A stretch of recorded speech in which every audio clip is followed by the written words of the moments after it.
शिवोहम।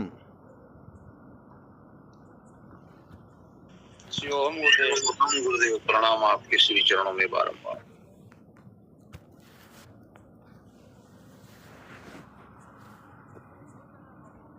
क्या विषय चल रहा था अपना? संसार को बनाए रखकर कभी भी सत्य का साक्षात्कार नहीं किया जा सकता। संसार को बनाए रखकर कभी भी सत्य का साक्षात्कार नहीं किया जा सकता, यही चल रहा था ना। जी कल क्या गुरुदेव। सुनाया था इसके अंतर्गत?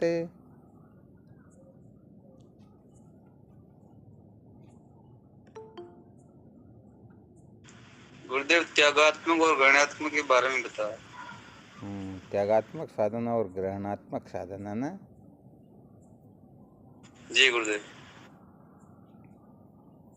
अच्छा, इसमें और कुछ रहस्य समझना बाकी है क्या? ग्रहणात्मक साधना और त्यागात्मक साधन के बारे में।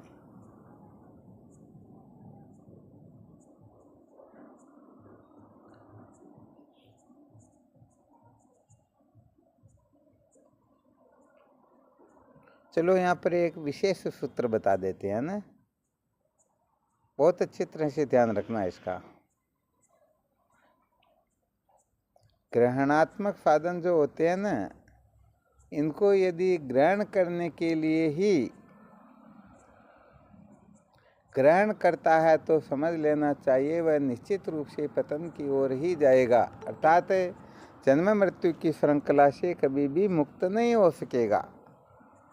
बहुत अच्छी तरह से ध्यान देना, ठीक है ना। ग्रहणात्मक साधनों को केवल और केवल मात्र ग्रहण करने के दृष्टिकोण से ही ग्रहण करेगा तो ये ग्रहणात्मक साधन कभी भी उसे दुखों के बंधन से छुटकारा प्राप्त करने ही नहीं देंगे। और यदि इन्हीं ग्रहणात्मक साधनों को त्याग के रूप में ग्रहण करें तो ये साधन अपने को भगवत प्राप्ति में मुख्य रूप से सहायता कर देंगे, मुख्य रूप से सहायक हो जाया करेंगे। रहस्य समझ में आया क्या?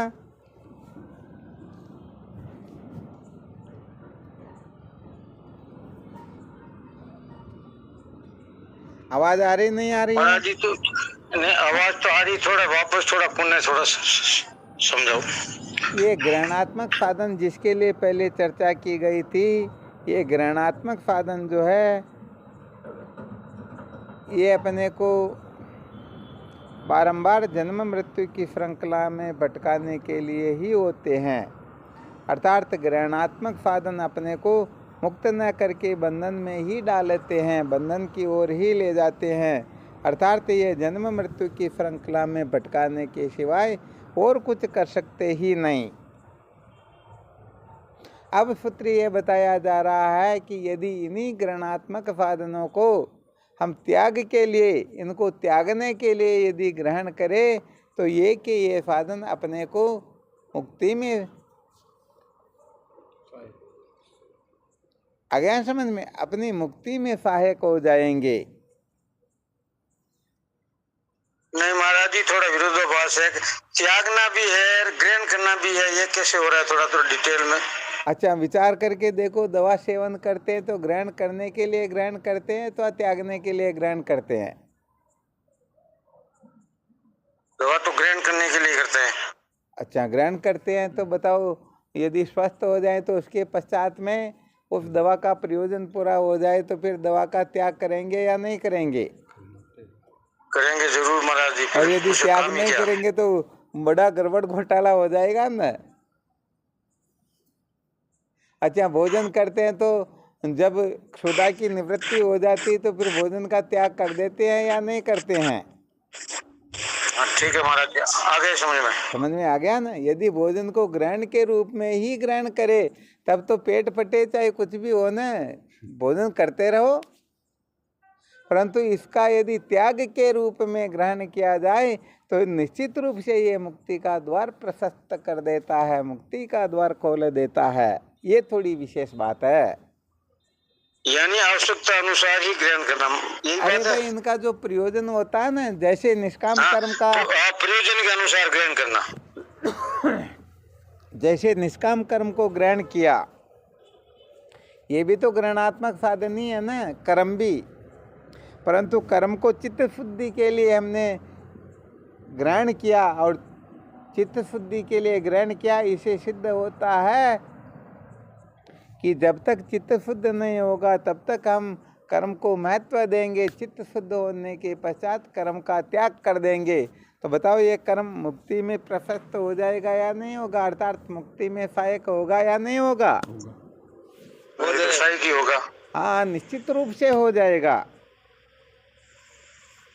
बिल्कुल क्लियर। शिवोहम स्वामी जी, हाँ शिवोहम। इसके मूल में प्रयोजन समझना पड़ेगा पहले। अरे क्या बात है, प्रयोजन समझे बिना तो नानो प्रयोजनम अनुद्देश्य न मंदोपि प्रवर्तते। प्रयोजन पूरा न हो तो एक मूर्ख से मूर्ख व्यक्ति भी राजी नहीं, कुछ भी करने के लिए राजी होगा क्या? बिना प्रयोजन के एक मूर्ख व्यक्ति भी इधर उधर प्रवर्त निवर्त हो सकता है क्या? नहीं हो सकता है। नहीं हो सकता नहीं। इसलिए बहुत अच्छी तरह से ध्यान रखना चाहिए कि यदि ग्रहणात्मक साधनों को हम केवल और केवल मात्र ग्रहण करने के लिए ही, मौज मस्ती मनोरंजन के लिए ही, अथवा संसार को बनाए रखने के लिए ही इसको ग्रहण करेंगे तो निश्चित रूप से सारा का सारा गड़बड़ घोटाला हो जाएगा।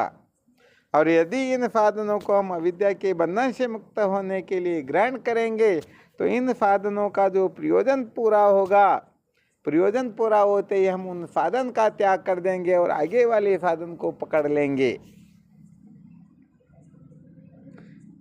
कल परसों शायद एक दृष्टांत सुनाया था छोटा सा। किसी को विदेश जाना हो तो सर्वप्रथम अपने निवास स्थान से मोटरसाइकिल आदि पर बैठ करके तो टेम्पो स्टैंड पर जाएगा।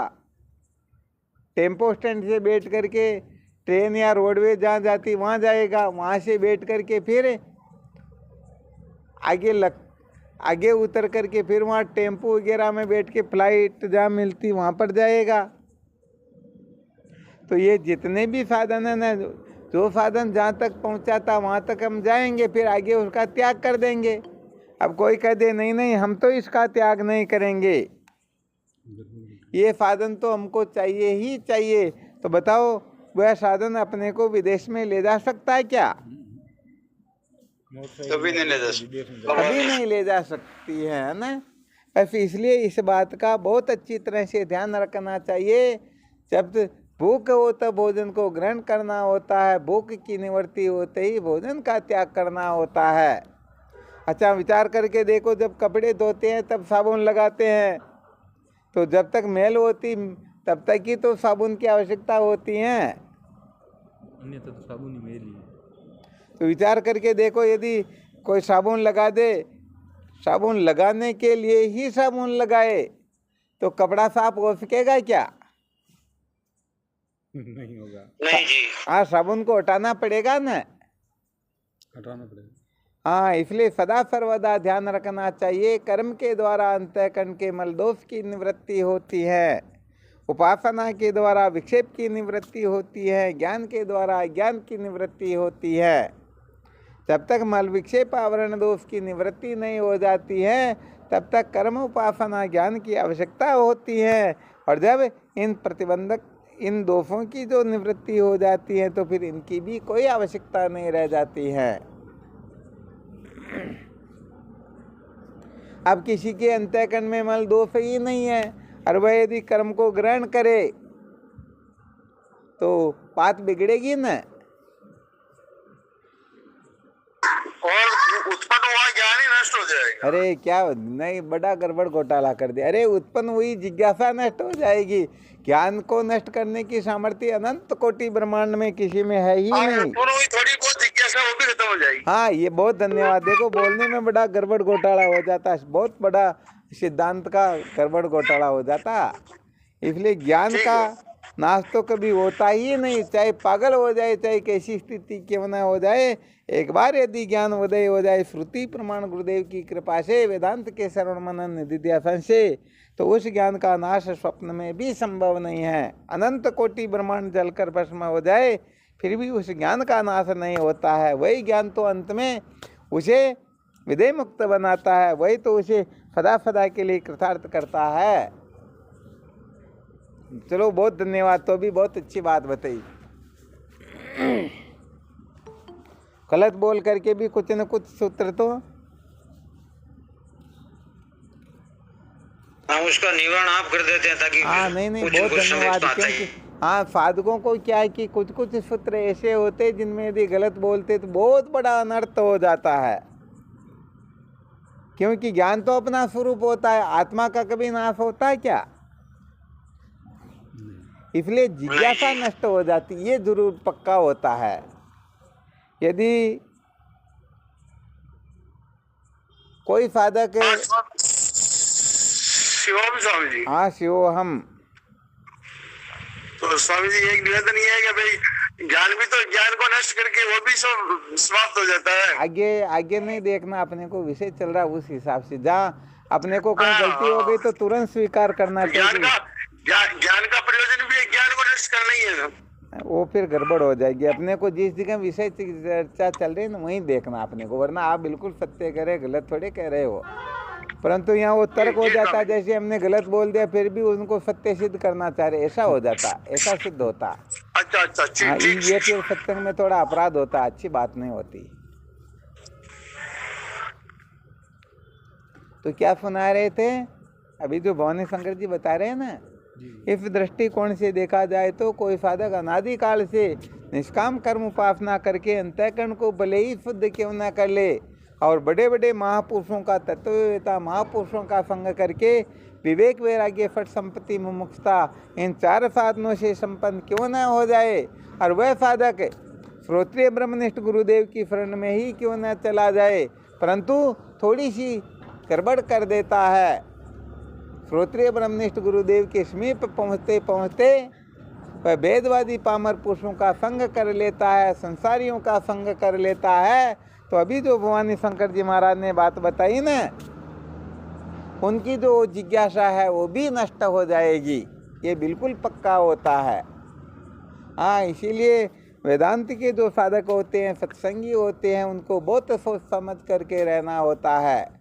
जो कहने का मतलब ये फंक्शनों में जाते हैं, मनोरंजन के लिए जाते हैं, मेले में जाते हैं, पता नहीं कहाँ कहाँ जाते हैं ना, उत्सव आदि में जो भाग लेते हैं ना, सचमुच में ये सारा का सारा गुड़ गोबर हो जाता है। यह मजाक की बात नहीं है, ये लोग समझते नहीं, ये अपने में अभिमान करते कि नहीं नहीं हमारा कुछ नहीं होगा। अरे तुम क्या अच्छे अच्छे बेचारे बह गए, उनका पता ही नहीं चला, तुम कौन से खेत की मूली हो। इसलिए संसारियों का संग करना ही पतन का कारण होता है।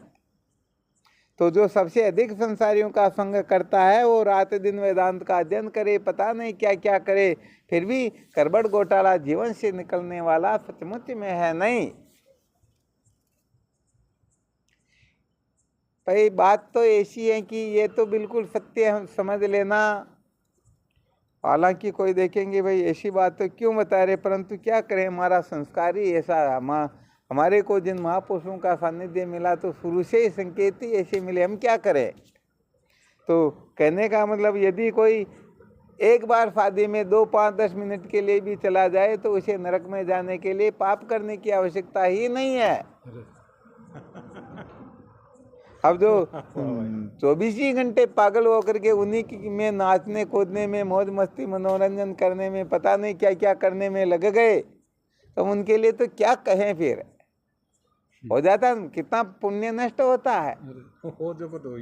हाँ बिल्कुल, वो किसी काम के नहीं रहते, बिल्कुल शून्य हो जाते। फिर तो वो साधन भजन करे तो वापस पुण्य उदय होने लगता, परंतु पहले वाला तो सब गुड़ गोबर हो जाता।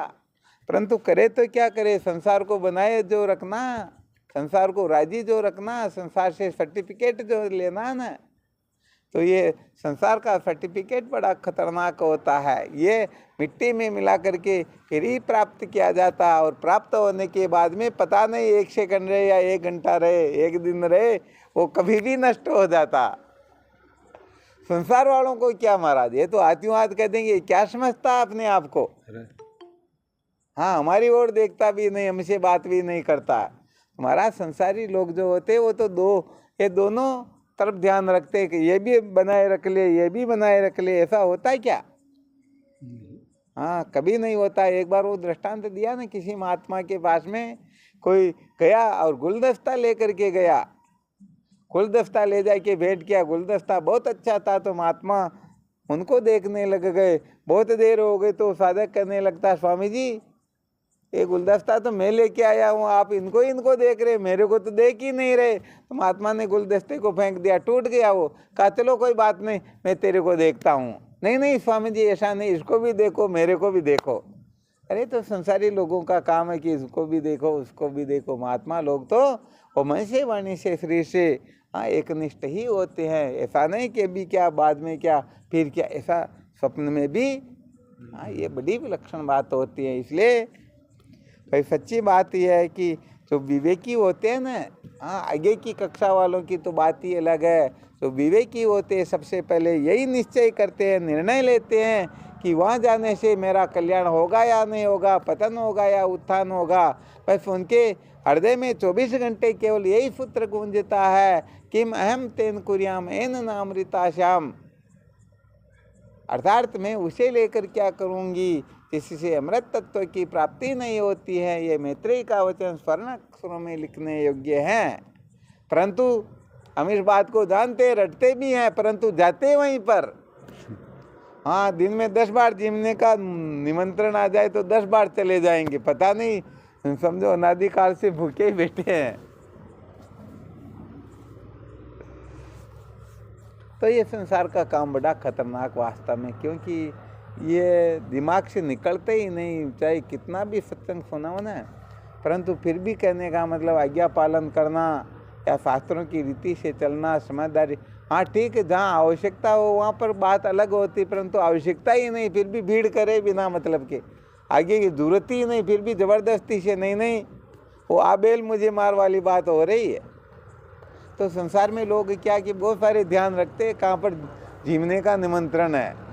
एक जगह तो क्या होता है कि एक व्यक्ति को निमंत्रण नहीं दिया, तो उसने सोचा अब करे तो क्या करें। अब वो एक छोटे से बच्चे को गोद में उठाता, वहाँ जा कर के वो छोटे बच्चे को चिमटी से, तो बच्चा तो रोएगा ना।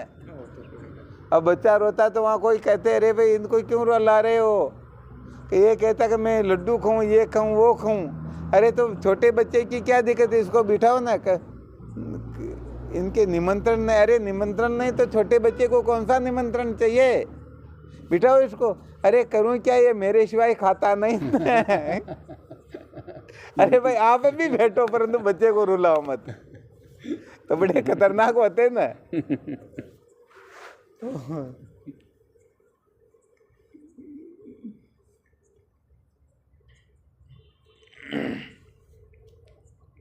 समझ में आ रहा ना?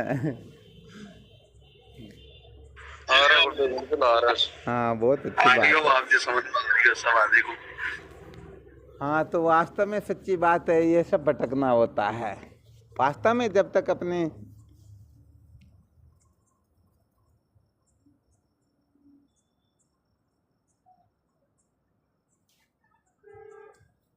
अपना लक्ष्य पूरा न हो जाए, अपना काम पूरा न हो जाए ना, तब तक अपने को दूसरों के काम में हाँ उसके चक्कर में नहीं पड़ना चाहिए।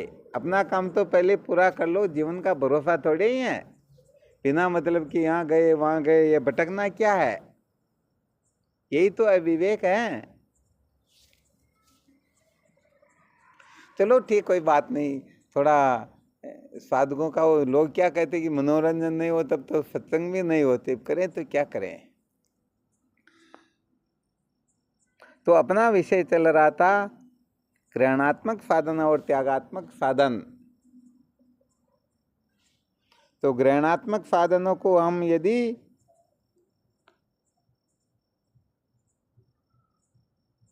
केवल और केवल मात्र ग्रहण करने के रूप में ही स्वीकार करेंगे तो निश्चित रूप से वह अपने को बर्बाद कर देंगे, और ग्रहणात्मक साधनों को प्रयोजन पूरा करने के लिए आवश्यकता के अनुसार उनको काम में लेंगे तो निश्चित रूप से वह के वह साधन अपने को मुक्त कर देंगे। हाँ इसलिए बहुत अधिक ध्यान रखना चाहिए इस बात का।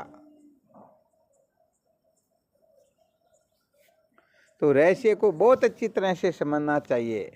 हाँ समझे बिना सचमुच में कल्याण होने वाला नहीं, क्योंकि बहुत बड़ा गड़बड़ घोटाला हो जाता न समझने से।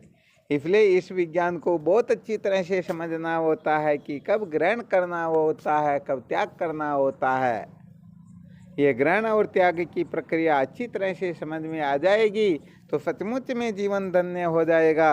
और यदि समझ में नहीं आया, ग्रहण के समय त्याग कर देंगे, त्याग के समय ग्रहण कर लेंगे, बड़ा गड़बड़ घोटाला हो जाएगा।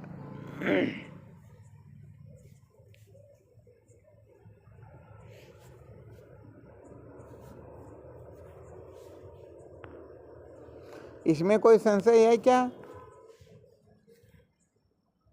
नहीं महाराज जी, इसमें कोई संशय नहीं है ना? कोई संशय नहीं तो फिर इस जगह पर खूब मंथन करो, अच्छी तरह से मंथन करके फिर निर्णय लो सचमुच में अपने को क्या करना, क्या नहीं करना, क्या ग्रहण करना है और क्या त्याग करना। हाँ, विज्ञान को अच्छी तरह से समझ लेना। कोई 5वीं कक्षा उत्तीर्ण हो गया तो उसे 5वीं कक्षा का त्याग करना और 6ठी कक्षा में बैठना है। यदि कोई केवल ग्रहण ही करे तो भी बात अधूरी होती है, केवल त्याग ही करे तो भी बात अधूरी होती है। ग्रहण करें तो ग्रहण करने से पहले त्याग किसका करना ये भी समझ ले।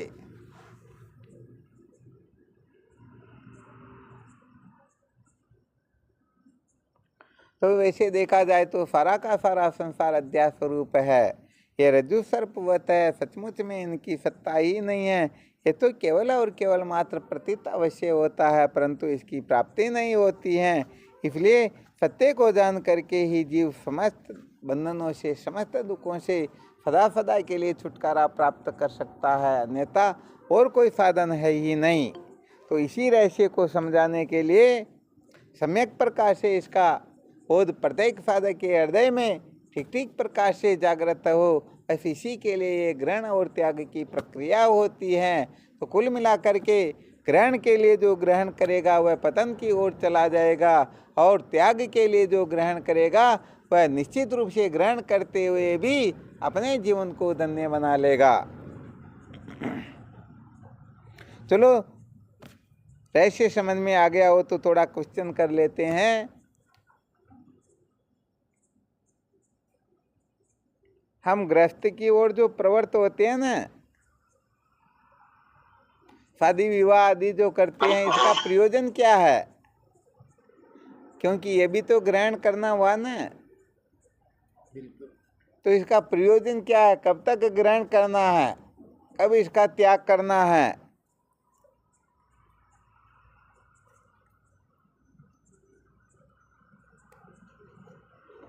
ये तो बहुत बार बता चुके हैं आप।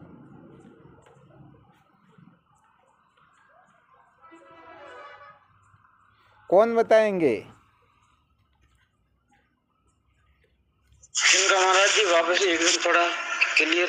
हम गृहस्थ में प्रवेश करते हैं, शादी ब्याह आदि जो करते हैं, ये भी एक प्रकार से ग्रहणात्मक साधन है। तो इस साधन की आवश्यकता कब तक होती है, कब इसका त्याग करना होता है, कब ग्रहण करना होता है, इसका प्रयोजन क्या है ग्रहण करने का? ग्रहण का प्रयोजन तो हमारा संतानोत्पत्ति। चलो, बहुत अच्छी बात है। दूसरा पहला तो ये अपने 25 भारतीय संस्कृति में 25 से 50 तक ही गृहस्थ लागू है। उसके बाद में परोपकार के लिए गृहस्थ को भी आपको छोड़ना पड़ेगा, त्याग करना पड़ेगा। बहुत धन्यवाद है। अच्छा, एक तो आपने बताया कि संतानोत्पत्ति के लिए इसकी आवश्यकता होती है, तो विचार करके देखो, संतान हो भी गई, हो क्या जाए, संतान के भी संतान हो जाए फिर भी, तो या तो भाई ये बात सबको मान्य नहीं है।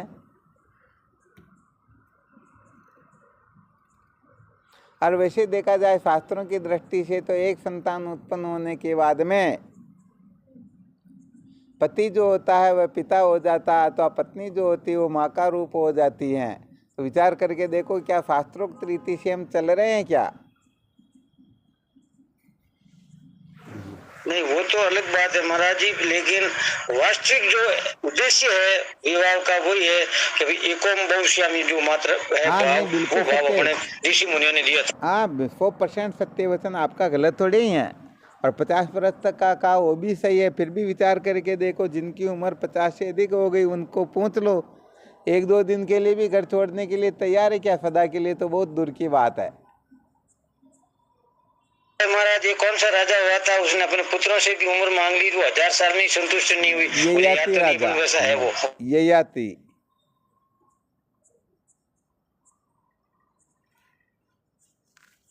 तो अपने पुत्र से युवावस्था लेकर के 1000 वर्ष तक खूब मौज मस्ती मनोरंजन किया, परंतु अंत में पछताना ही पड़ा ना उनको। कहने का मतलब ये है कि गृहस्थ में जो प्रवेश करते हैं ना, यहाँ ग्रहण करना, प्रयोजन लेकर के जो ग्रहण करते हैं वो निश्चित रूप से प्रयोजन पूरा हो जाने पर त्याग कर देते हैं। तो या तो प्रयोजन पूरा नहीं हुआ, अथवा हम ग्रहण त्याग की प्रक्रिया को अच्छी तरह से समझते ही नहीं है। यही हो रहा ना, यही हो। तो उल्टा। हाँ नहीं, वास्तव में सत्य बात है, ये ज्ञान नहीं होने का सबसे बड़ा यही कारण होता है। हम किसी को समझते ही नहीं, केवल पागलों की तरह इधर उधर प्रवृत्त होते रहते, पता नहीं किस में क्या करना होता है क्या नहीं करना होता। हम जो नहीं करना होता वो तो करते हैं, करना होता वो करते ही नहीं है। तो रामदीन जी महाराज ने बिल्कुल युक्ति युक्त बात बताई थी, संतानोत्पत्ति ही इसका मुख्य उद्देश्य होता है। यदि संतानोत्पत्ति ही मुख्य उद्देश्य हो तो बाकी के समय में ब्रह्मचर्य आदि का पालन करना होता है। तो विचार करके देखो, क्या सचमुच में हम इस नियम पर खरे उतर रहे हैं? पहला सूत्र ये निकला एक तो। यदि हम खरे नहीं उतर रहे हैं तो फिर अच्छी तरह से समझ लो हम सचमुच में इस नियम को महत्व नहीं दे रहे, इस नियम की अवहेलना करे, इसे विपरीत चल रहे। जबकि श्रुति माता, संत शास्त्र, धर्मशास्त्रों का यही तो कथन है।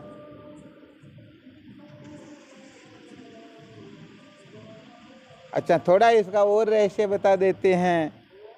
वैसे देखा जाए तो ये तो बिल्कुल सटीक उत्तर है ही है। इसके साथ में एक उत्तर ये समझ लेना चाहिए, केवल और केवल मात्र वासनाओं पर विजय प्राप्त करने के लिए हम इस ओर प्रवृत्त होते हैं। किसके लिए? अरे भाई, किसी का चित्त अनेक जगह भटकता हो तो एक जगह पर शादी करने के पश्चात एक जगह चित्त लग जाएगा, तो अनेक जगह से तो छुटकारा मिला या नहीं मिला? मिल जाएगा। और फिर एक जगह जो आसक्ति उसे छूटने में टाइम क्या लगेगा? लगेगा क्या? सहज हो जाएगा। लगेगा ही नहीं, बिल्कुल सहज हो जाएगा भाई। तो भाई बात यहाँ पर यह है कि यदि हम इससे ऊपर नहीं उठ रहे हैं, इसका मतलब अभी तक अपनी वासना पूरी हुई ही नहीं। वासना पर पूरी नहीं हुई अथवा वासना से छुटकारा प्राप्त नहीं कर सके, इसका मतलब हमने जीवन का लक्ष्य बना करके फिर इस ओर गए ही नहीं। यदि लक्ष्य बना करके इस ओर गए होते तो सदा सर्वदा वो यही चिंतन करते कि मुझे वासना पर विजय प्राप्त करनी है, विजय प्राप्त करनी है, विजय प्राप्त करनी। ये सूत्र चलता या नहीं चलता?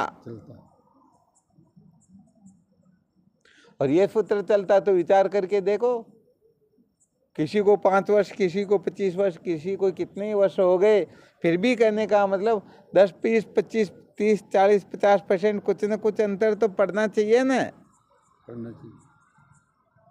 हाँ, बहुत अच्छी तरह से ध्यान रखना। हम आपको केवल मात्र संकेत कर रहे हैं। अब आपको जीवन कैसे जीना, कैसे नहीं जीना, इसका हम टेका नहीं ले रहे हैं। आप आपके हिसाब से करते रहो, परंतु जो शास्त्रों का रहस्य है, सिद्धांत, वो थोड़ा आपको दिग्दर्शन करवा रहे हैं। कहीं हम अंधेरे में न रह जाए, ये जीवन ऐसे ही मौज मस्ती मनोरंजन करते हुए व्यतीत न हो जाए। हमें सचमुच में सत्य का साक्षात्कार करना है। तो भाई इतने वर्ष हो गए, अभी भी वासना पर विजय प्राप्त नहीं कर सके, तो आगे क्या कर सकेंगे?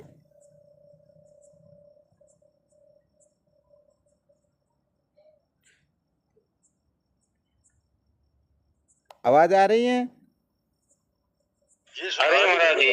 हाँ, ये रहस्य तो बहुत अच्छी तरह, आप तो कोई भी शंका हो तो निश्चिंत होकर के कह दिया करो, ऐसी कोई बात नहीं है, ताकि अच्छी तरह से फिर उसका रहस्य प्रकट हो। और जब तक ये बात समझ में नहीं आती ना, तब तक सारा का सारा उल्टा ही होता है। इसलिए इस रहस्य को अच्छी तरह से समझना है कि सचमुच में हमें ग्रहण करना है अथवा त्याग करना है। ग्रहण त्याग के रहस्य को समझे बिना काम चलने वाला है ही नहीं।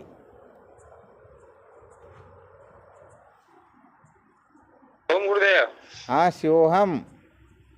सर्दी में कंबल का ग्रहण करते हैं और जो सर्दी की इसको त्याग कर देते हैं। अरे वाह, क्या बात है। हीरालाल जी महाराज के मुख में तो बड़े घी उसी शक्कर। प्रकार के संसार से भी रिश्ता होना चाहिए। क्या बात है, परंतु हम रखते कहाँ पर। बात ये होती ना। हाँ, ये बात पक्की है। हाँ, संसार हम के अटल नहीं साथ में रहते हैं तो बात ये। ऐसे चिपके हुए कि संत शास्त्र नजर ही नहीं आते। 24 घंटे क्या संसार कम्बल में उलझे रहते हैं। संसार नहीं फेंक पा रहे। हैं? कम्बल तो फेंक देते हैं सर्दी जाने के बाद, पर संसार नहीं फेंक पा रहे। संसार को छोड़ना नहीं चाहते, बस बात यही है। तो होता क्या फिर, ये बातें जो सुनते हैं इनका कोई प्रयोजन नहीं होता, क्योंकि इधर से सुन रहे उधर निकल रहे। हम नियम के अनुसार मर्यादा के अनुसार अपना जीवन थोड़े बना रहे हैं। हाँ, जीवन को डाल नहीं रहे। सही शास्त्रोक्त बात है। रीति से थोड़े चल रहे हैं। हम तो अपने जीवन को केवल भोग प्रदान बना रखा हमने, केवल मात्र मौज मस्ती मनोरंजन सदा सर्वदा। तो विचार करके देखना चाहिए, इससे बड़ा पतन और क्या हो सकता है। सत्य वचन। हाँ, इसलिए इस रहस्य को बहुत अच्छी तरह से समझना होगा। यहाँ पर तो समझो इतना अच्छी तरह से समझना होगा कि यहाँ अच्छी तरह से नहीं समझ पाए तो जीवन में कुछ भी नहीं समझ पाएंगे। सारा का सारा गुड़ गोबर हो जाएगा। शिवम शिवम। और किसी को कोई संशय?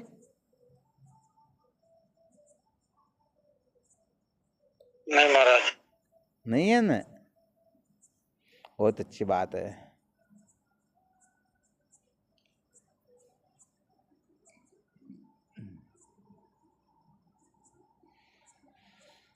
तो कोशिश करके देखना, देखे जो संकेत किया। क्योंकि सत्य कहे तो ये हम जितनी भी सत्संग सुना रहे, इसका उद्देश्य केवल और केवल मात्र विहित से विरक्त होना और आत्म तत्व की जिज्ञासा का प्रकट होना। हम कहीं निषेध कर्म के ठेकेदार नहीं मान रहे कि तुम निषिद्ध कर्म का त्याग करो, क्योंकि निषिद्ध कर्म करने वाला तो इस सत्संग का 1% भी अधिकारी नहीं है। इसलिए हमारी दृष्टि में आप सब निषिद्ध से मुक्त हो, इसीलिए आपके लिए इतना प्रयत्न किया जा रहा है। हाँ, ये अवश्य है कि विहित से छूटना बड़ा खतरनाक होता है। निषिद्ध से छूटना कोई बड़ी बात नहीं होती है, परंतु विहित से छूटना, हाँ, ये तो इतना खतरनाक है। इससे बड़ा कोई खतरनाक काम होता ही नहीं। अरे निषिद्ध कर्म से छूटने में कौन सी बड़ी बात है। और कोई 2 थप्पड़ रखेंगे तुरंत समझा देंगे, परंतु विहित कर्म से कोई छूट सकता है क्या? हाँ, क्योंकि संसार में सर्वत्र यही बोलबाला होता है। सभी यहीं तो अटके हुए हैं, यहीं तो उलझे हुए हैं। इसलिए निषिद्ध से विरक्ति नहीं होती है। बात थोड़ी विशेष ये होती है। शंकराचार्य सोने की भी वो बंधन तो वही है। हाँ, बंधन तो कुल मिला करके बताया ना, पर नारी कन आपनी दोनों बुरी बलाई, घर बाहर की आग जूं देवे आत जलाई। तो काम तो दोनों बराबर करती है ना। अग्नि चाहे अपने घर की हो या दूसरों के घर की, जलाती तो बराबर है ना। ऐसे ही स्त्रियों को भी समझ लेना चाहिए पुरुषों के लिए। हाँ, सदा सर्वदा ध्यान रखना। एक के लिए कहते तो दोनों पक्षों को अच्छी तरह से समझना। यहाँ ऐसा नहीं कि किसी की निंदा की जा रही है, तो असलियत बताई जा रही है। हाँ, संसारी यही तो होते हैं। और जो संसार के चक्कर से ऊपर उठ गए वो तो साधक होते, उनकी बात अलग होती है।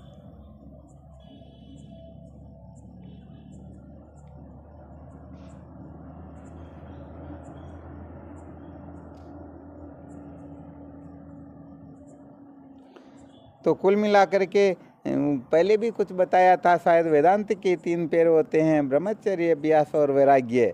तो सबसे अधिक ब्रह्मचर्य को महत्व देना है और 14 इंद्रियों से ब्रह्मचर्य का पालन करने का अभ्यास करना है।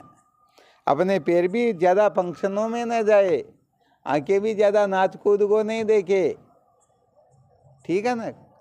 जीवने के लिए ही पागल होकर के भटकते नहीं रहे, ऐसे करके प्रत्येक इंद्रिय का ध्यान रखे कि यह संसार की ओर तो नहीं जा रही है। साधक तो तब होते हैं, वरना नीचे गिरने में क्या 1 सेकंड लगता, ऊपर उठने में लगता है ना पूरा जीवन लग जाता। सही बात। परंतु क्या करें महाराज, ये भी इतना ऐसा चस्का होता, लोग पता नहीं 2-2, 5-5 हज़ार किलोमीटर दूसरी जीवने के लिए कहाँ से आ जाते, कहाँ चले जाते हैं। तो किसके लिए जी रहे हैं? जीवने के लिए जी रहे हैं ना।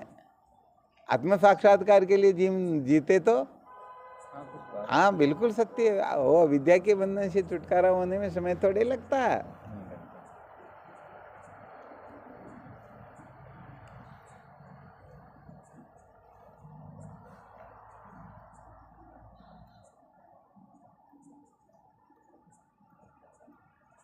चलो फिर भी इसका खूब मंथन करना है ना। ग्रहणात्मक साधनों को हम ग्रहण करने की दृष्टि से ग्रहण कर रहे हैं अथवा त्याग करने की दृष्टि से ग्रहण कर रहे हैं, बड़ा विलक्षण सूत्र है। इसका बहुत अच्छी तरह से मंथन करना है ना।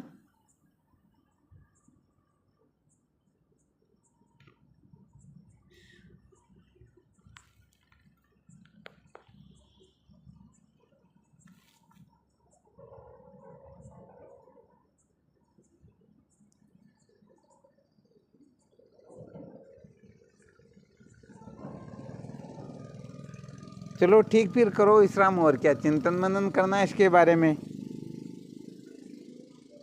जी महाराज करा। हाँ बहुत ज्यादा सचमुच में यहीं पर समझना, आगे कुछ नहीं समझना। आगे तो आत्म तत्व नित्य प्राप्त, उसके लिए करना धरना कुछ नहीं होता है। ये जितना भी गड़बड़ घोटाला है ना, वासनाओं के चक्कर में पड़े हुए जीवों के लिए ही होता है। सारे के सारे सूत्र उनके लिए हैं। एन के इन प्रकार वासनाओं पर विजय प्राप्त करे। ओम, चाहे देव वासना हो, लोक वासना हो, कैसी भी वासना क्यों न हो।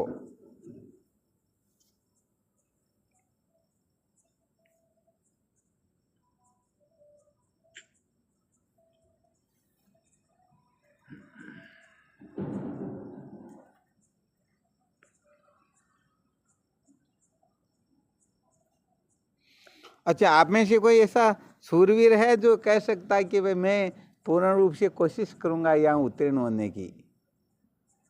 चलो कोई बात नहीं, किसी को नहीं कहना, भले मैसेज करके अलग कह देना, वरना अभी कह दो फिर गड़बड़ कर दो तो लोग ये हंसेंगे, अरे क्या बात क्या होती है।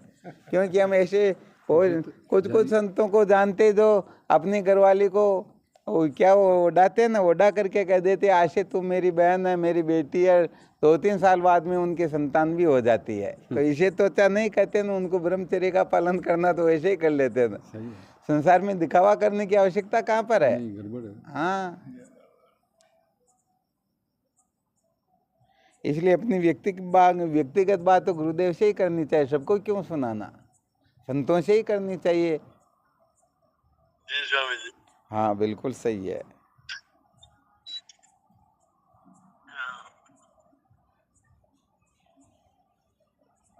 चलो खूब चिंतन मनन करना है ना। और ये विशेष रूप से ध्यान रखना कि कर्म जो है केवल और केवल मात्र चित्त शुद्धि के लिए ही स्वीकार्य है। अविद्या के बंधन से मुक्त होने के लिए तो केवल और केवल मात्र ब्रह्म विद्या है। और कर्म तब तक ही स्वीकार्य होते हैं जब तक चित्त शुद्ध नहीं हो जाता। तो हम सचमुच में चित्त शुद्ध करने के लिए कर्म कर रहे हैं अथवा ऐसे ही मौज मस्ती मनोरंजन के लिए कर्म कर रहे, बहुत अधिक इसका ख्याल रखना होता है। गड़बड़ घोटाला जीवन में मत कर देना, वरना सचमुच में कहाँ पहुँचे हुए भी कहाँ पहुँच जाओगे। और साधक के लिए जो सूत्र बताए ना, उत्सव मनोरंजन आदि के स्थानों में जाने का निषेध किया तो निश्चय कर लेना चाहिए, चाहे कुछ भी क्यों ना हो जाए, हमको इधर उधर कहीं जाना ही नहीं है। वो तो भाई बात ये है कि गुरुदेव में जिनकी जितनी श्रद्धा निष्ठा होती हो उतना ही तो पालन कर पाते हैं। और संसार में ज्यादा निष्ठा हो तो संसार के जो कहेंगे वही करेंगे, क्योंकि वासना ही तो नचाती हैं। और कौन नचा? वासना ही नचा। जी स्वामी। हाँ बिल्कुल सत्य बात है। इसलिए इन किन प्रकारेण अपने को सत्य का साक्षात्कार करना है। महाराज जी लोक कल्याणकारी कार्य में तो बड़ी रुचि रखो। हाँ, हालांकि जिज्ञासु के लिए तो सभी प्रतिबंधक ही होते, फिर भी देख लेना चाहिए, ऐसी कोई बात नहीं है। जो होशियार साधक होते हैं ना, वो तो बंधन में उलझ करके भी मुक्त हो जाते, परंतु जो कमज़ोर होते हैं ना मेरे जैसे, वो फिर गड़बड़ घोटाला कर देते। बाकी के तो फंक्शनों में जा करके भी वहाँ जीवन मुक्त होकर के घर आ जाते हैं। तो अब आप जैसे साधकों की तो खैर बात अलग है, अब जिनकी उम्र भी अलग हो गई, वो क्या उनके ऊपर क्या संसार का रंग लगेगा। जो 40 वर्ष से नीचे न, उनको तो बहुत अधिक ख्याल रखने की आवश्यकता होती है। जो 50 वर्ष से ऊपर चले गए, उनकी बात फिर अलग होती है। इनके बीच के लोगों को अपने को निर्णय लेके देख लेना चाहिए भाई क्या करना क्या नहीं करना।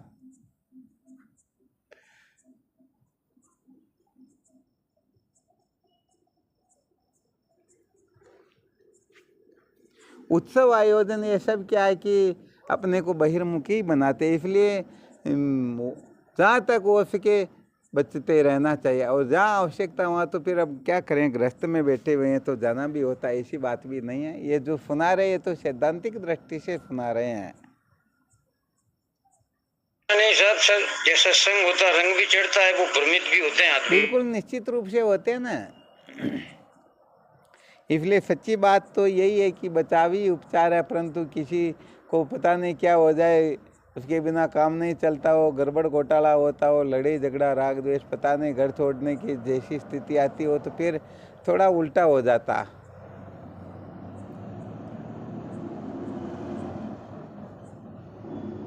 या तो फिर इतना पावर हो कि संसार में किसी की परवाह ही नहीं रहे, तो फिर उनके लिए तो कोई नियम ही नहीं है।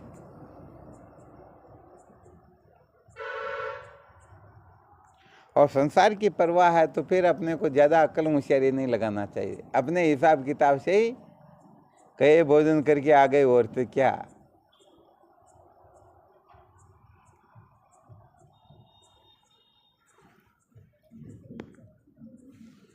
चलो ठीक करो साधन भजन, है ना। शिवोहम शिवोहम श्री गुरु चरणों में साष्टांग प्रणाम। अरे आज वो ध्यान से निकल गया था। चरणों में साष्टांग प्रणाम। हाँ शिव, एक सूत्र अभी आज दिन में सत्संग चली थी, सजानंद जी महाराज ने शुरू में इशारा भी कर दिया था, फिर भी दिमाग से निकल गया।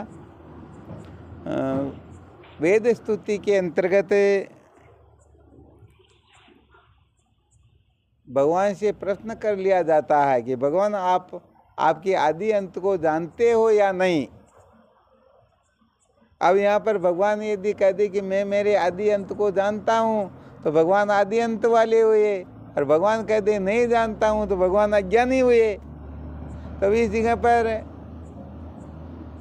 भगवान को क्या जवाब देना चाहिए, ये थोड़ी चर्चा चली, तो इस पर आज मंथन करते। फिर भी चलो कोई बात नहीं, कल देखेंगे, आप लोग भी मंथन करना, कल विचार करेंगे इस पर। फिर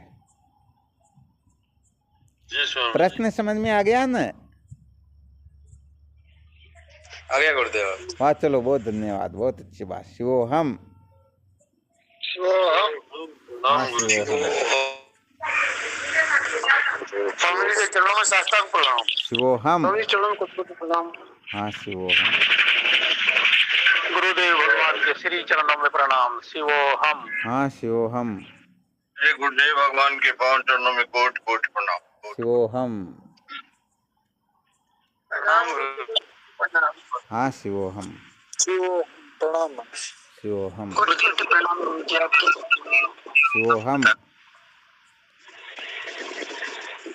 गुरुदेव भगवान के श्री चरणों में साष्टांग दंडवत प्रणाम। शिवोहम हाँ शिवोहम प्रणाम शिवोहम श्री सतगुरुदेव स्वामी जी के चरणों में कोटि कोटि प्रणाम। शिवोहम गुरुदेव। हाँ शिवोहम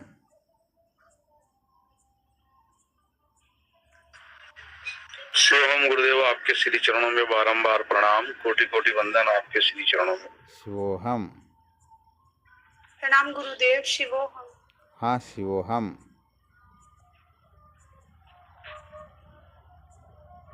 प्रणाम स्वामी जी, आपके श्री चरणों में कोटि कोटि प्रणाम। शिवोहम शिवोहम गुरुदेव। शिवोहम शिवोहम शिवोहम चरण स्पर्श। हाँ शिवोहम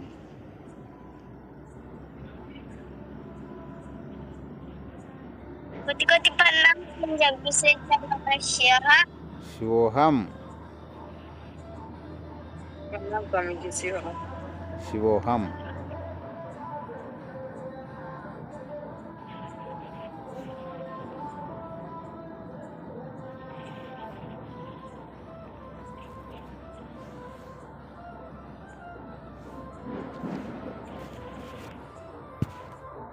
ठीक शिवोहम